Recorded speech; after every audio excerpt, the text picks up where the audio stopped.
Hi, I'm Jackie. I'm an Arizona realtor and have built a multi-million-dollar business with my husband by using what I learned from being a teacher. Now I'm bringing the steps I took to leave the classroom and become a top producing agent and team owner. So grab your coffee, cherry vanilla Coke, or maybe even a cocktail, and let's begin.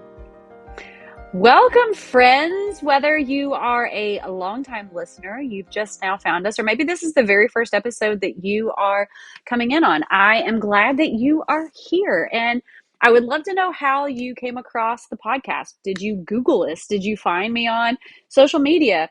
I'd love to find out, because I'm always curious, where are the listeners coming from? So anyhow, guys, I hope you all are having a wonderful time. I'm so excited to be recording this episode because I'm going to be talking about how to figure out if you're a teacher who would actually make it in real estate. How do you survive in your first year? Because remember, this is a podcast for teachers in real estate or teachers who want to get into real estate. So anyhow, one of the things that I get from a lot of people is they want to know, hey, how do I know for sure if I'm going to make it? Well, first of all, guys, there's no crystal ball. There's nothing that I can tell you to say, yes, for certain, you are going to be successful. There's nothing. Now, what I can tell you is that if you implement tips and things that I've shared throughout this podcast, your likelihood of success rate is going to go up. Okay, I will say that. But first, let's talk about this. Why do teachers leave the classroom? Now, I'm going to tell you right now, it is not the reason that everyone thinks, because everyone always thinks like, oh, it's because, they hate teaching or because of COVID or because, no, that's not always the reasons. Now, the salary for teachers, let's just go ahead and say it. Like, I have a master's degree, okay? I actually have like a bachelor or master's degree because I have 3 separate certificates, okay, for teaching. I went to school for a long time. And for the amount of school that I did, so let's say if I was in another field, say if I was in business or if I was in medicine or if I was in any other thing but education, my salary would have been like tripled what it was as a teacher. Okay. Honestly, like a teacher's salary, the amount of money that you actually bring home each paycheck, for a family, it's not that much. It really is not that much. It doesn't bring on a lot of stuff. Not to mention that there's a lot of stress in the field of education, tons of stress. You worry about your students, you worry about their health, you worry about their safety, you worry about their education. Are you meeting their needs? You have stress from the district, you have stress from your principal, there's a lot of it, right? The workload, oh my gosh, don't even get me started. People always like to say, and I say people, not all people, but a lot of people who are on the outside looking in, things always look easier when you're on the outside. Okay. It looks really easy to be a goldfish. Why don't you go swim in that tank all day long? Okay. Not everyone is made for everything. Okay. But just because something looks easy doesn't mean it in fact is easy. Teaching, oh my gosh. I can remember I grew up knowing I wanted to be a teacher. Like I grew up just knowing it. I would like set all my little stuffed animals up. I did not have Barbies, did not have dolls because I was not that type of girl, but I did have a shit ton of stuffed animals. I wasn't going to say shit, but it's okay. We're all adults here. Anyhow, so I had a ton of not Barbie dolls. Anyhow, stuffed animals. Back to the stuffed animals. I would put them all in a line and I would like quiz them on stuff like, what's this plus this, or, all these different things. So I would do all of this and I would sit there and it's like I knew I was going to. I remember my grandma's house, I would go down in the basement and she actually had a chalkboard on one of the walls. Guys, that was like my favorite room in the whole dang house, okay? Because I loved being able to pretend like I was the teacher. She also had like all of her old like dresses and her old high heels. And so I would put on her dresses. I would put on her shoes and I would like walk around like this little area of the basement and like I could still remember it. Like I would put everything up on the board and it was my favorite thing to do. So when I tell you I had a passion for teaching, I had a passion for teaching. I never wanted to be anything else but a teacher. Lucky for me as a student, I had some amazing teachers throughout my education career. Okay, it started with my 3rd and 5th grade teacher, same person. Her name is Miss Campbell. I believe I've talked about her on the podcast before, but she made school a place where like I never wanted to leave. I literally never wanted to leave her classroom. She was probably one of the most motivational people who's ever touched my life. In third grade, I was not where I needed to be academically. I was really struggling.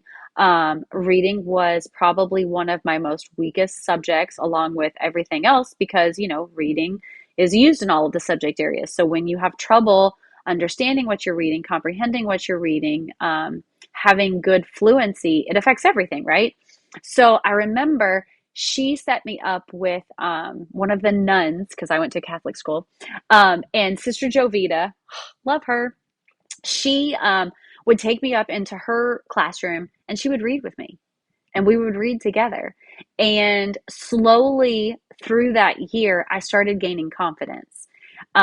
Miss Campbell never made me feel like I was less than. She never made me feel like I wasn't capable of wonderful things. She always made learning so much fun that it didn't matter if it was hard because it was fun, and she was so awesome. When I got into middle school, I had an amazing teacher. I actually had her as a homeroom teacher for sixth grade and for eighth grade. Her name was Miss Renauer. And the thing that I loved about her, because like when you're in middle school, there's so much stuff going on, right? Like you really do need to have like that teacher that you can go to and you can ask questions that like you probably should ask your parents, but like you could ask them and you knew that they would take care of you. So she was that for me. And I remember when we went on our eighth grade trip, we went to Washington, D.C., and she was our adult in the room. And I remember we were sitting on the bed and we were like, can we ask you questions? And she's like, yeah. And like we were asking her like the craziest questions. We were like, how do you know when you should get married? And like, what should you do if a boy tries to like touch your boob? Like, guys, we asked her the craziest questions. And as a teacher now, I would have been mortified if I had a student ask me those questions. And she was just like, she took them all with stride. And, she never answered any question like in inappropriateness or anything like that. But she's just like, God, well, what do you think your parents would have said? Or what do you think? Because obviously I went to Catholic school. What do you think God would say about that? Or, well, how would you feel if someone did that? Like she was always very like, she would ask questions when we asked her questions. And so then it became a discussion and not a lecture, which was so different at that age. Because, you ask a question, you're waiting for a lecture. So she was awesome. I had high school teachers. Oh my gosh, Mrs. Gordon was my favorite history teacher. She is the person that made me fall in love with US history. And she would sit crisscross applesauce on the end of her desk at the front of the room. And we would all sit there and she would go, where did I leave off? And we would be like, oh, well, we were just talking about this. And she goes, okay, guess what happened next? And it was a story. And the way that she the way that she taught US history, okay, it wasn't just a, hey, let's read this and let's do this. She made it come to life. She made us feel like she was the best storyteller ever. And she would just get me so excited. Like I wanted to remember everything. I wanted to know everything. Like I remember thinking like, wow, I wish I would have known all this stuff in eighth grade when I went to DC, which I'm sure because I've taught, I know my history teachers and elementary and junior high, I know they taught me all of these things, but they didn't teach me in a way that really grabbed my attention, so I had all these amazing teachers and I'm like, wow, I want to be a teacher. And not only do I want to be a teacher, but I want to be a teacher just like them. And like, I never in a million years thought I would ever leave education. I really didn't. But you know what? Life happens. And that's why people leave education. Maybe the workload is too much. Okay. Maybe the stress level is too much. Maybe the salary is not enough to make ends meet. Maybe your bills are higher. Guys, I'm going to tell you right now, if you're a teacher and you have a child, the cost of daycare is ridiculous. And it's like literally like half of your teacher salary. So do people leave? Yeah, they do. Now, if you're thinking, you know what, I want to go into real estate. I really do. Okay. Let's look at some statistics, okay? Number 1, 44% of teachers quit teaching in the first 5 years. Okay? The only profession that has a higher burnout rate than teaching is the police department, which can you blame them? Okay, so let's talk about real estate. Okay? Real estate agents will fail within their first 5 years of real estate, first 5 years, with with an 85 to 90% chance. Double.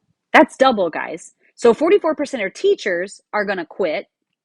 85 to 90% of real estate agents fail. They don't just quit, they actually fail. Okay. So why? Why do they fail? Well, a lot of people would say that they didn't have proper mentorship, they didn't have proper training, um, they didn't have enough resources. Maybe they got into real estate during, one type of market, and then the market shifted, because guess what? That's what happens every 8 years. We have a recession. It's going to happen. We're going to go up. We're going to go down. We're going to go up. We're going to go down. So as a real estate agent, you have to be able to roll with the punches. You have to be able to be successful in both a buyer's market and a seller's market. You have to be successful as a real estate agent when rates are really low and when rates are starting to go up. You have to be able to not let the circumstance that's going on in the market determine your success. Because guess what? It doesn't matter how high rates go. It doesn't matter how high they get. It doesn't matter what type of market it is.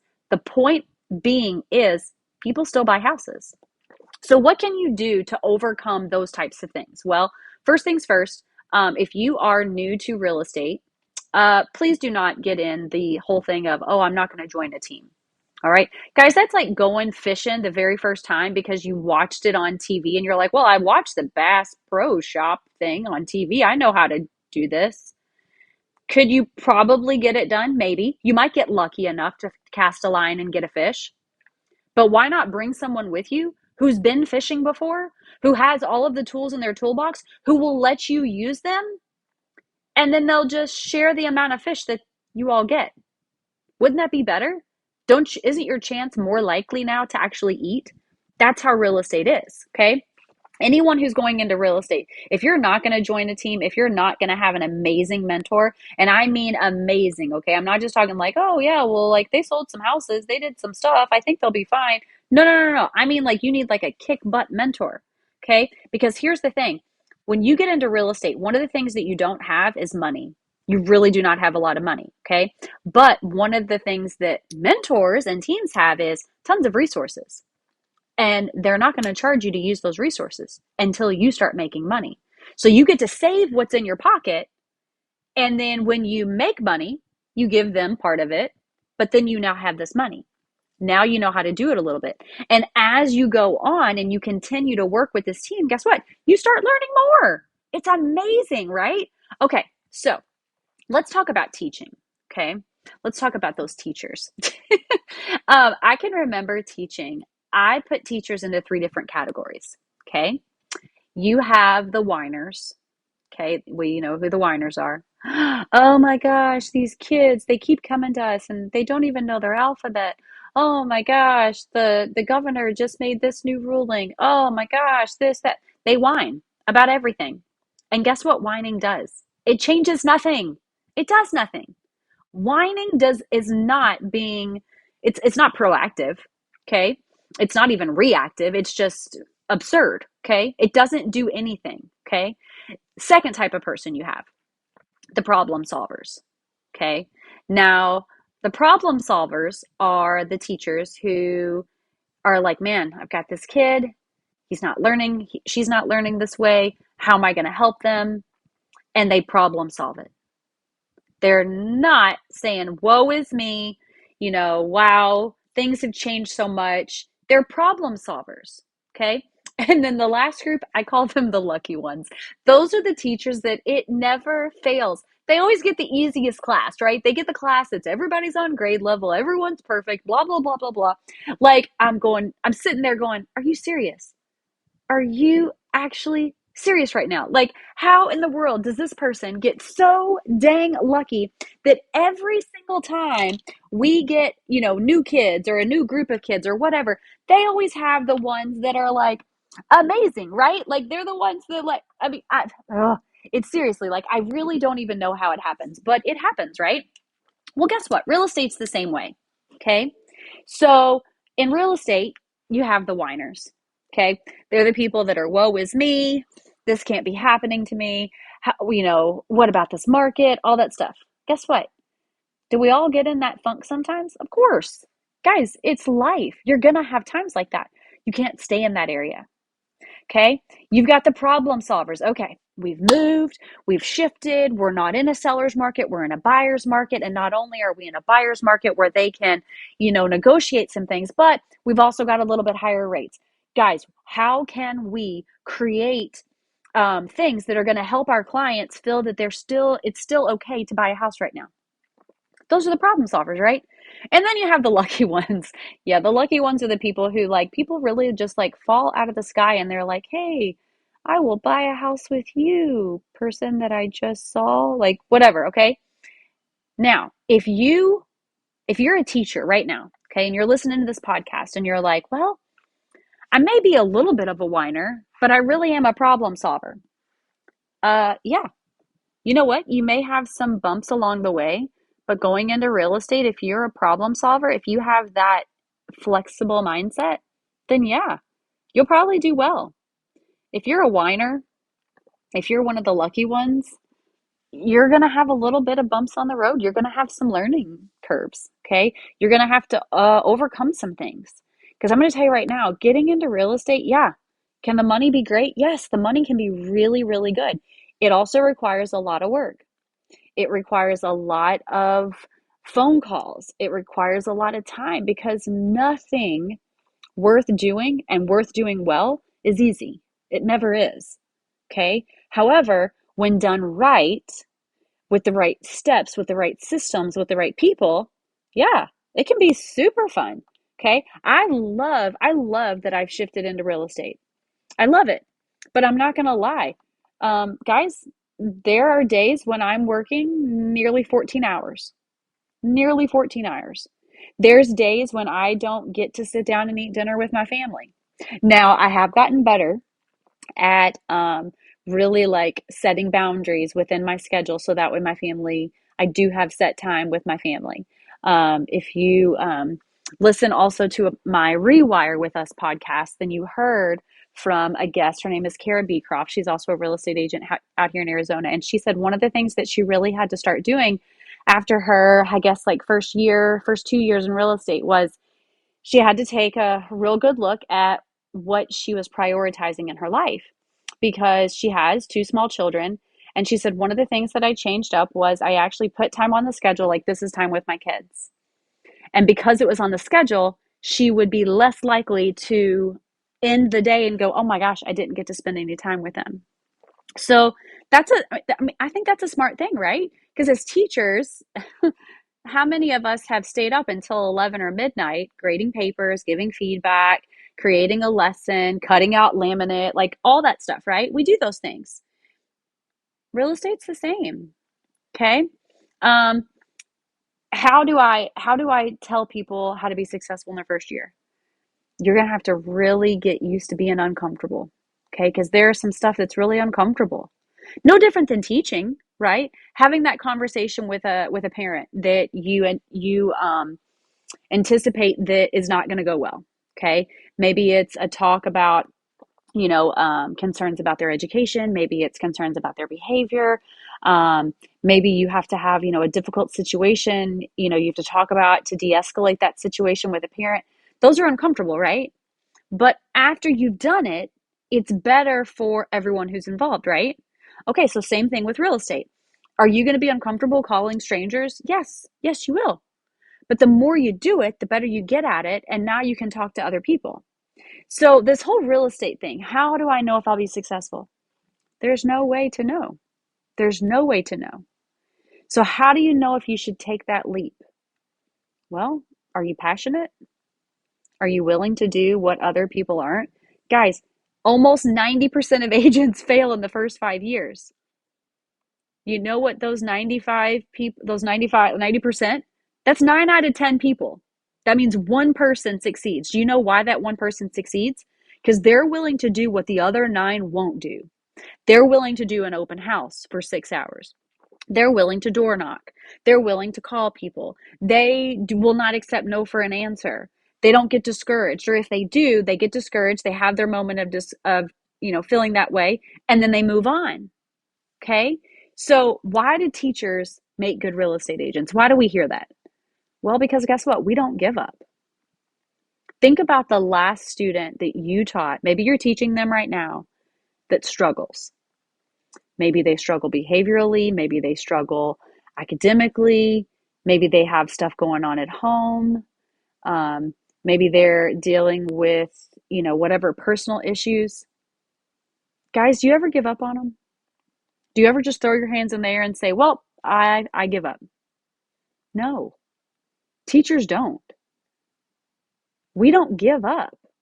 That's why we make good real estate agents, because we're willing to do whatever amount of work we have to do to succeed, to show, hey, you know what? I did do this and it feels good. Because doesn't it feel good when you have that student? I can remember I had one student, and this has been a while back. This was when I taught first grade. Whew, that was a long time ago, right? So I had this one little boy in my class, and he was a handful. He was all boy. All right. He was busybody. But you know what? I'm busybody. So we got along just well. So anyhow, we're going to name this child Doug. Okay. That was not his real name, but we're going to name him Doug. So Doug was a bit of a behavior problem. He was busy. He got into trouble a lot. He was very impulsive. He made poor choices. He was also extremely behind in the areas of reading. He knew his letters. He knew his letter sounds. He did not know any sight words. Um, he did know that words were left to right, top to bottom in a book. He knew how to hold a book. But as far as fluency, he had none. He could not read. And there were, because of where he was academically, he was what was called a tier 3 student. Okay, so what that means is he was 2 grade levels below, which is hard to say in first grade because, like, what is 2 grade levels? Like, what? He's below preschool. So anyhow, because of that, he received interventions, and one of the interventionists never failed, would always send him back. Well, he was busy. I really don't care. I don't care how busy he is. Your job is to do the intervention with him, help him with this skill, do whatever. So anyhow, there was one day he came back, and he stayed the whole time, and he came back in the room, and he looked really sad. And there's nothing more sad than seeing a really sad little first grade little boy. Okay. So anyhow, so I walked over to Doug. Okay. And I was like, hey, what's wrong? Are you okay? And he was just real quiet, and he just kind of looked down. And I was like, you can tell me anything. What's the matter? And he goes, I'm bad. I said, bad? I said, did someone say you were bad? And he kind of shook his head, no. And I said, did someone make you feel that you were bad? And he kind of looked at me, and he goes, I don't want to go anymore. He didn't want to go see that teacher anymore. So what did I do? I went to my assistant and I said, I'll be right back. And I walked down to that other person's room and I said, he will never come down here to you ever again. He's not going to. He's not coming down here.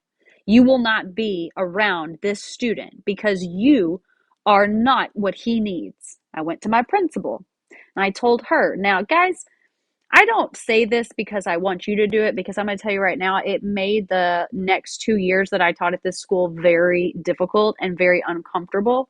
But you know what? I didn't care, because there was a little 6-year-old sitting in a room thinking that he had done something wrong, thinking that he was less than. And I was not the teacher that was going to allow for any of that. I was totally fine with me being uncomfortable for him. That's what you have to be a successful real estate agent. You have to be willing to be uncomfortable, because there are people that are counting on you. You have clients that are counting on you to sell their house. You have clients that are counting on you to help them find a house. You have a family at home who's counting on you to sell or help someone buy a house so that way you can buy groceries. You have to be willing to be uncomfortable. Now, is everyone willing to do it? No. Does everyone say they're willing to do it? Yeah. I talk with people all the time. Oh, yes, I will do it all. And then you ask them to do something and they're like, well, you really think I should do that? Guys, it's hard. Real estate's hard, but you can do it. You really can. It is doable, all right? But you have to be willing to put in the work. You have to be willing to fight for people. You have to be willing to fight for yourself, okay? Because I'm going to tell you right now, comparison is the thief of joy. And I am very guilty of comparing myself. I'll be like, oh man, so and so sold these many houses. Oh, this person did this. Oh man. And I start comparing myself. And you know what happens? All that joy that I had is gone. And you have to know, what is success to me? Is success maybe just not failing? Maybe that's success that day. Or maybe your success that day is actually making a call and not feeling like you were going to puke. Okay. I mean, seriously, guys, like your success could be anything. Okay. But know this, there's no way to know for sure if you're going to succeed or not. There's no way. There's no surefire way to go, oh, yes, I'm going to succeed, or oh, I'm going to fail at this. You just have to be willing to give it a try. Guys, going into real estate, it is such a scary thing. Starting something new, it's a challenge. But you keep the attention of 24 to 32 children a day for 7 hours. You maintain peace in a sea of hormones and body odor. You can do this. And if you'd like help, I'm willing to help you. Whether you want to go into real estate full-time or part-time, I am here to support you. I make sure that you connect with me and follow me on Instagram at Jackie Durbin AZ. Also, like, share, and rate this podcast. If you need help or you have state-specific questions, reach out to me and I would gladly help. Guys, we have training platforms that help guarantee $100,000 in your first 12 years. I'm sorry, your first 12 months, 12 years. Ooh, that would be a whole lot in a year, right? No, $100,000 guarantee in your first 12 months in real estate. If you want more information on that training and that guarantee, reach out to me either through Instagram or through email. Guys, thanks for listening, and I'll see you next time. Bye.